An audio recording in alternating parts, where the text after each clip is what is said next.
Hello, everybody. We are here with Carlos Lalonde, the second prize winner of our quartet division from our call for scores. Thank you, Carlos, for showing up all the way from Chicago. hmm Thank you very much for hosting me today, guys. You guys are from Austin, I believe, Texas. Yeah, yeah, we're in Texas. We met at the University of Texas at Austin. Jose's in San Antonio right now. Also about to move down to Laredo, Texas, Mm, start his career in the band directing world. awesome. And Oh, so fun, so fun. Gotta love it. Yeah, so why don't we get started? So, we're happy to have you. I think it would be great to just start off with you telling us about yourself. Just where we already said you're from Chicago. Tell us about your life, where you're at, your experience with music up to this point, your Sure thing. Yeah. more So, interesting bio. of course, yes. Or if you read my website, it's on there too. I'm just kidding. All right. So I'm Carlos Lalonde. I'm from Chicago, the suburbs. I just graduated from high school, which is pretty fun, or not fun actually, because I didn't really have a ceremony. But what are you gonna do? But yeah, I'm a composer, student composer, I suppose, and I've really been writing large ensemble works for the longest time, and then this brass chamber competition really interested me because I really like trying new things. And I really never delved into the area of like chamber music, maybe like a brass quartet, or I mean, string quartet here and there, but never a brass ensemble or anything like that. So after seeing this post on the American Composers Forum, which I'm a member of, so that's how I got notified of this. I really was excited, and I actually I think I put in like 4 out of 5 submissions and wrote them all like in a really short amount of time because I Okay. was I was super excited. But anyways, yeah. So I'm studying music composition next year at Bradley University, which is like Central Illinois cornfields, the whole thing. Um, but yeah, no, I'm super excited and writing stuff for brass chamber is super fun. And I didn't realize how much fun I had actually writing it. So yeah, Very cool. That's awesome. Thanks for submitting and being super excited about it. So it's kind of like spreading the message to other people. So you're pretty young and you're about to start your composition education in university. I'm wondering, to what extent has your composition education, like what have you had so far? Like what are your inspirations and what do you listen to? Is there a particular instrument that you're particularly interested in or passionate about? Just kind of talk about things that you're inspired by. of course, yeah. So as far as my background goes, I'm mostly self-taught. I mean, okay, so first time the first thing that I describe myself as is like a musician. So I've always been an instrumentalist. Piano was really my first instrument and my primary, but I was in the school band for several years. I was a clarinet player, and then moved on to bass clarinet during high school. I made all state as a bass clarinetist for ILMEA, which is the Illinois All State Band Competition. But I did choose the composition seminar over the actual performance because I really did enjoy composition. But yeah, so most composers, of course, choose piano as their primary instrument just because of the range and the flexibility it provides you. But as far as training, yes, I am self-taught. I didn't really explore composition until my later parts of high school, actually. So writing music really is something that's fairly new to me because I've always been playing something, but writing things is really came to me like fairly recently, like almost 2 years maybe. I've actually been serious about writing music, but yeah, playing music has just always been a part of me. It's always been part of my household. So this is what I really enjoy it. So yeah, that's as far as my background goes. That's where I am. Do you have musical Very interesting parents? because, sorry, what was that, Matt? I was asking, do you have musical parents? You said it's been in Oh, your okay. your household and stuff. Yeah, Oh, sure thing. cool. Yeah, my dad is a classical pianist actually, so he got his degree playing piano in performance. My mother not so much, but she really enjoys listening to my pieces. Probably my biggest fan, as most moms are. But yeah. Oh, and you did bring up about what am I inspired by? Like, what music do I listen to? I try to listen as much as I can, really, just to get a well balanced taste for writing actually. So listening is like one of the biggest parts of my process. I take inspiration from all sorts of different genres and try to put them together and make my own voice really. But I'd say I try to listen to the classics for classical music. I try to listen to like the big names like Tchaikovsky, and then even going back to like Beethoven and then Bach, because they're really the grandfathers of music.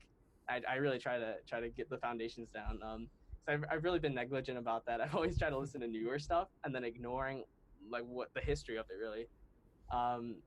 As far as other music other than classical, I'm really into band music, so I'm trying to write band music as a career and get commissioned and stuff like that, which is is one of my dreams really. So I listen to band composers like John Mackey, Eric Whitacre, Frank DeKelly, all the good names out there. Those are some of my favorites. And yeah, and then I played jazz piano for high school, so I also try to listen to some jazz here and there because there's historical influences there too, and I just try to bring them all together really. So listening is super important to me. Very cool. So with the large ensemble works that you've written, have all those been like you've written it? Maybe your school band is giving it a read, or has that been a big part of your process? Is writing stuff and hopefully the director gives it the time of day? Right. Yeah. So interesting story. With my high school directors. For my senior, so for my first 3 years in high school, I've had one director, and then he had to leave suddenly, and then we had a new band director this year, and she was straight out of college. It was actually a really it was a really cool experience. It was one of my most favorite years actually. She was a fantastic band director, and she really didn't blossom me and try to like cultivate me, make me grow as a composer actually, compared to just an instrumentalist. And so for it was like in November I wrote this piece because I submitted it to the ILMEA student composition contest, which I got an honorable mention from, which was kind of cool. But that piece she played it as she gave the sheet music out during band class for the students to sight read and give me tips because I was actually using it to apply to colleges too as a portfolio piece. So hearing it that was like the first time a large ensemble played in one of my works. It was just super eye opening. It just opened up like new doors for me, and that really motivated me. For the final band concert, which was unfortunately canceled in this May because of the whole pandemic, we were gonna play one of my recent pieces, Celestial Spirit, and it was a really cool piece, and I really wish she could have played it, but unfortunately we couldn't. But she cultivated me as a composer, and it was fantastic. So Very cool. Well, could you talk a little bit about the piece that we're here to congratulate you on today, the Regrets for Brass Quartet? Can you talk just a little bit about the process you had writing it, any of the outside inspirations that brought you there? I remember listening to it. Pretty much anyone who submitted more than one work, I would do just a little bit of snooping just to see like, oh, this person's writing a lot for brass. I should care about that. So I listened to your pieces, and I found all of them to be very, very, how do I say this? Very honest, kind of heartfelt. The Regrets is a slower work. It's very beautiful, very lush, and it's not cheesy or imposing. It's just a very humble, honest kind of tune that's really beautiful. Can you talk just a little bit about it? yeah. So like I said, writing, I discovered the competition at like the last minute. Like having a long time to write music is just not, it's just unheard of for me. I always find things at the last minute. So writing it was kind of rushed for me, trying to get all the compositions in for different categories. But that piece specifically, I don't know, something about it. I don't know. I really don't know how to describe it. I don't know how much influence it had. Most of my pieces actually they're titled after the fact of writing it. So regrets just seem something. It seems so remorseful. So yeah, honest was a good word actually. Just something that you feel. It's like a human emotion. Just regretting something is, I don't know. It's just something so human, and I hope that that title captures the essence of it. Um, yeah, no, definitely writing slower music is actually one of my favorite things to do because I'm sure people can sigh at slower music just because it's something so hard to come by really, and some people just don't like that stuff. They like fast, fun, brassy stuff. I don't know. That piece specifically, I don't know. I was it was one of my personal favorites, and I really enjoyed writing it. But yeah. And you also, just not to toot your own horn for you, but you got an honorable mention in our duet in our trio division. So you're no your brass writing. You said you hadn't done that very much before, but it seems very natural. I mean, it's coming to you. You've got you've honed in on what makes those instruments work. I'm guessing that a lot of your brass writing up to this point has been in works for larger ensemble, works for your school band. Yeah. I'm just curious, are those friends of yours? Like when you're writing some of these pieces, you chose to write for a trumpet and horn, and then I'm blanking on the instrumentation of the trio that you submitted.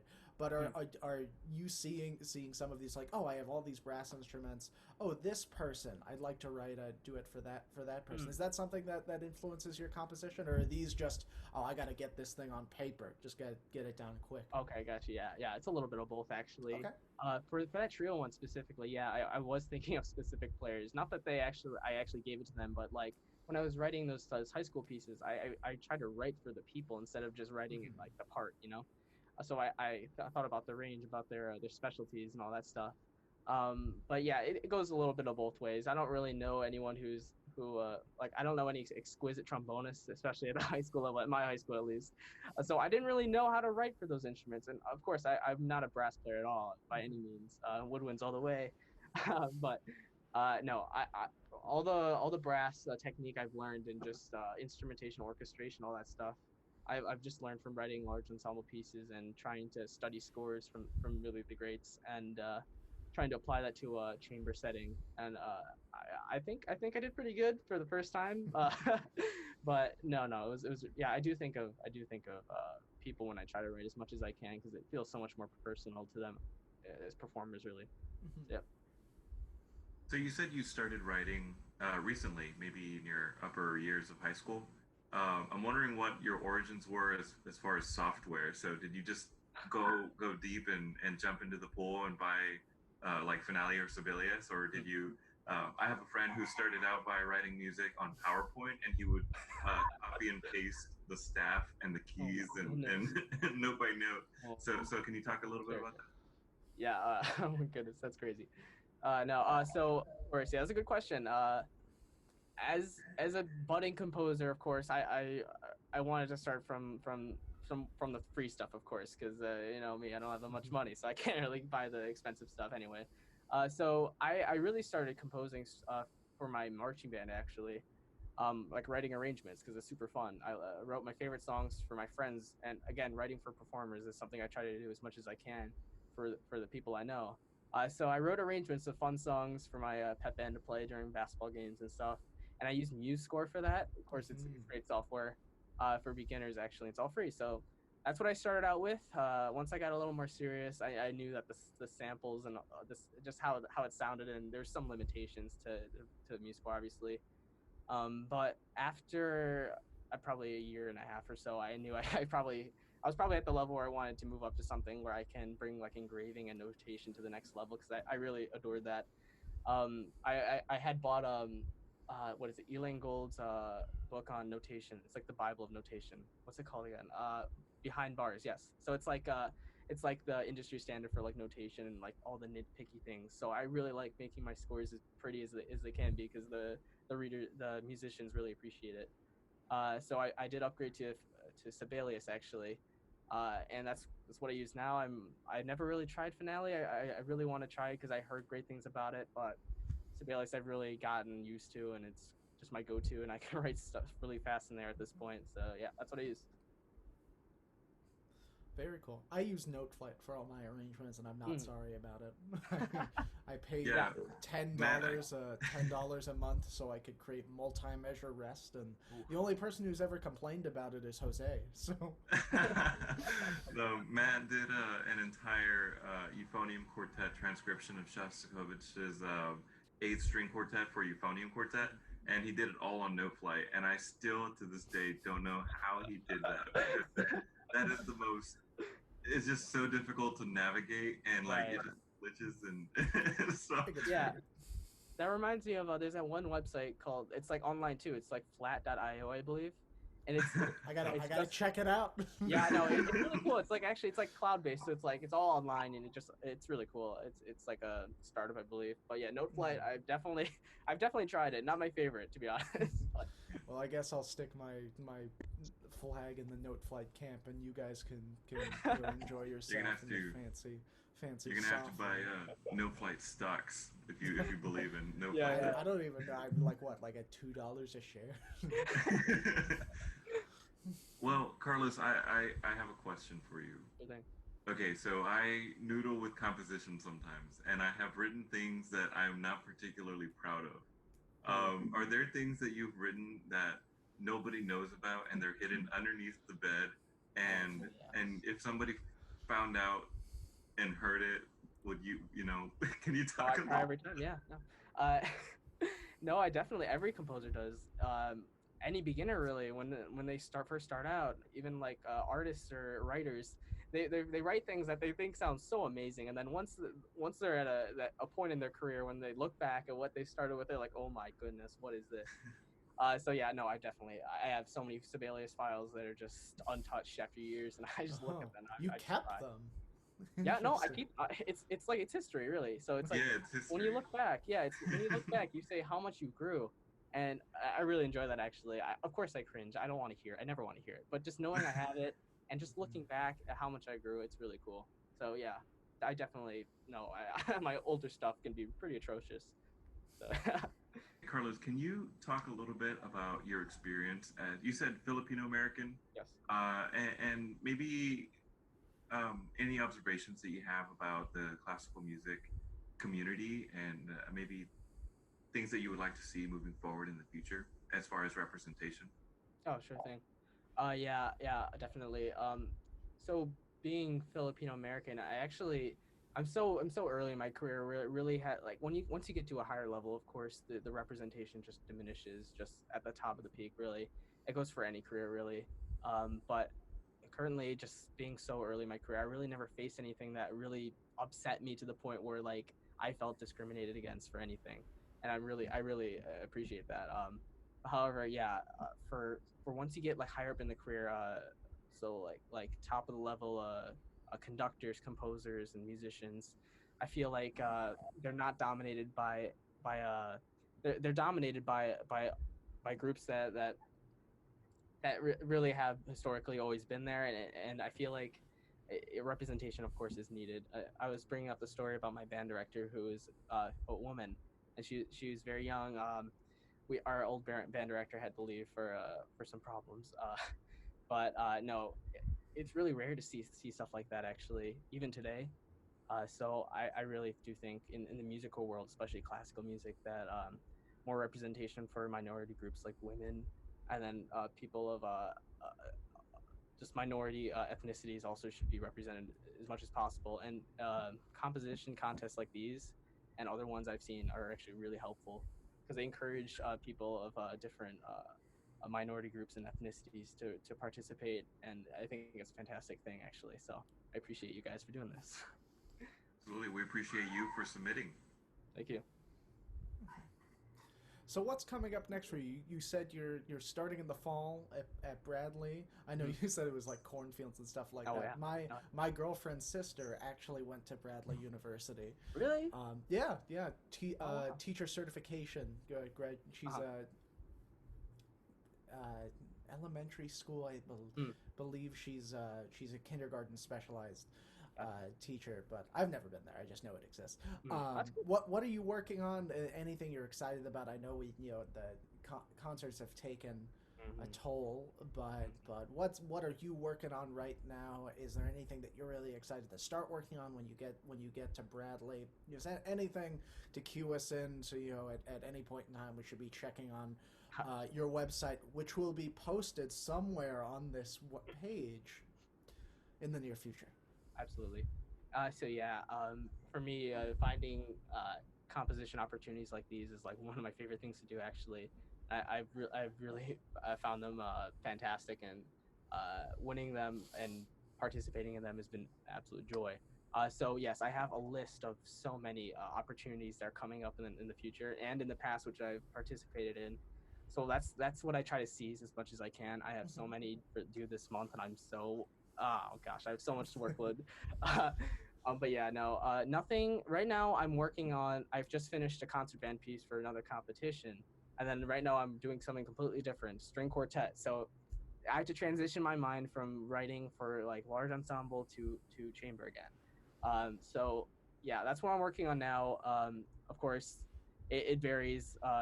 One week I might be writing stuff like that, like a string quartet. The next week I'm writing a full symphony orchestra, and it's a lot to juggle. But I really like the hustle. Actually, it Mhm. keeps me creative and keeps me out of bed actually. So I find myself a lot of time to write music, and I try to keep myself busy as much as I can.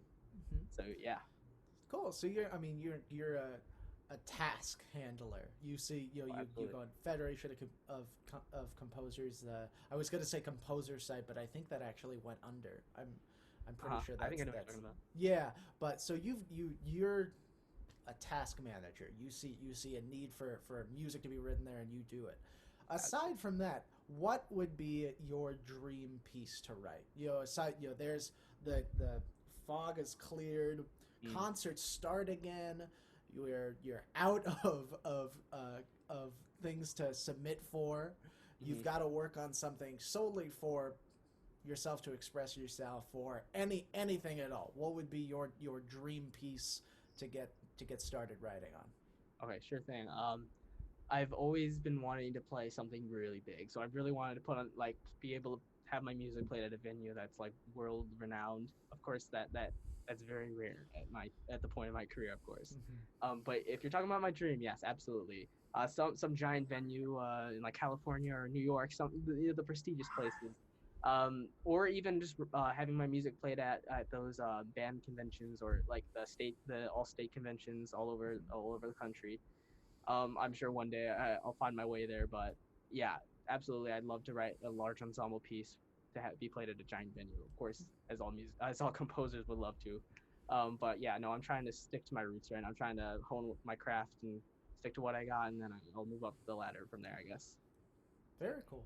I think Do it's you ever? really important that you're sticking to the band tradition. As you're talking about representation. I don't know if you've ever played a piece for band by a Filipino composer. You said Yeah. it's even rare to have a woman conductor, but you're sculpting your place out as a role model for the future generations. So it's like, Mm, oh, that guy is like me. He grew up in Chicago. He's a mm, kid who learned how to compose by himself, and he's writing for band now. So I think that's awesome. absolutely. Thank you so much. Yeah, no, I've never heard of a Filipino American band composer. Not yet, at least. But I hope I'm the first then. Awesome. Do you ever see yourself conducting or maybe exploring other instruments? I know, like for example, Hindemith, he was proficient in so many different instruments, and he used that knowledge to compose. Like, do you see that coming soon or in your future? Oh, absolutely. Yeah, no. At this, I try to learn as many instruments as I can because it's super crucial actually for technical reasons when you're writing. Since I know a few woodwind instruments, knowing the fingerings and things like that is super useful to make sure you're not writing a run that's impossible to do on like a clarinet or something. So luckily, I know how to do clarinet things. Other instruments like bassoon, even flute, even any brass instrument, I have no idea. So I'm pretty much basing all of my orchestration assumptions on things I study, and I try to mimic that as much as possible. That's what I trying to. That's what I'm really hoping for in college because they'll teach you those things. They'll let you try out instruments you've never tried, of course, and that'll come in super useful. As far as conducting, I have minimal experience in conducting, of course.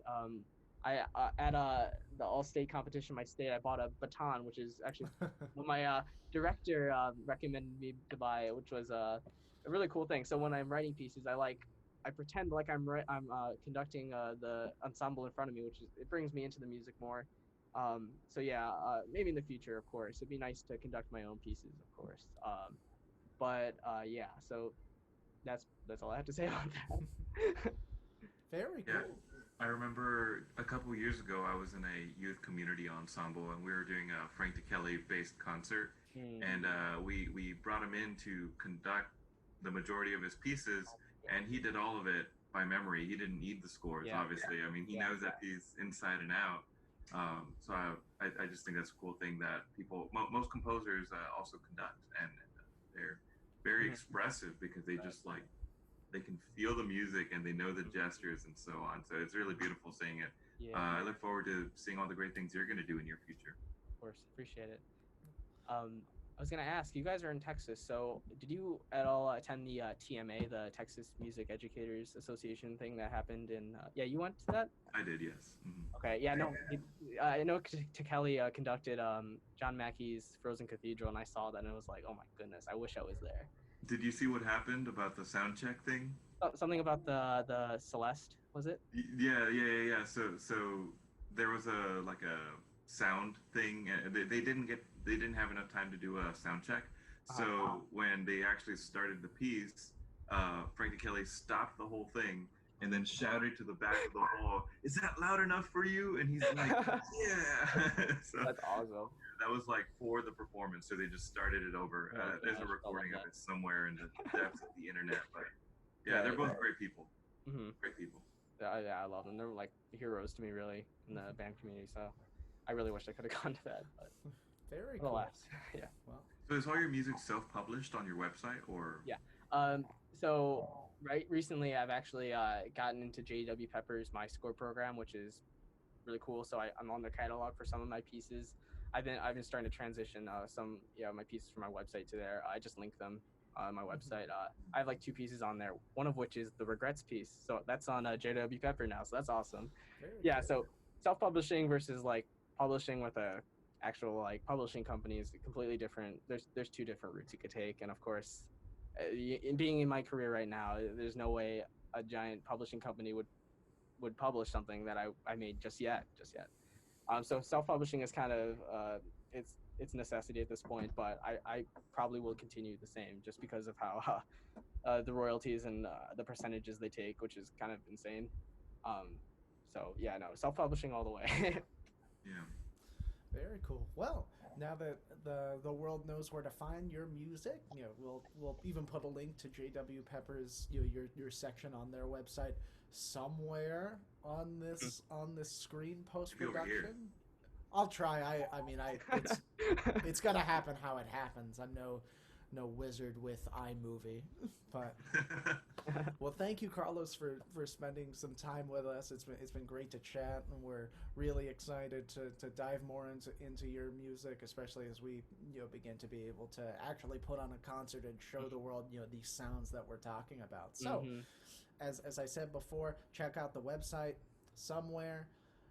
And you'll hear from Carlos and us about his work very soon. So, bye, everybody.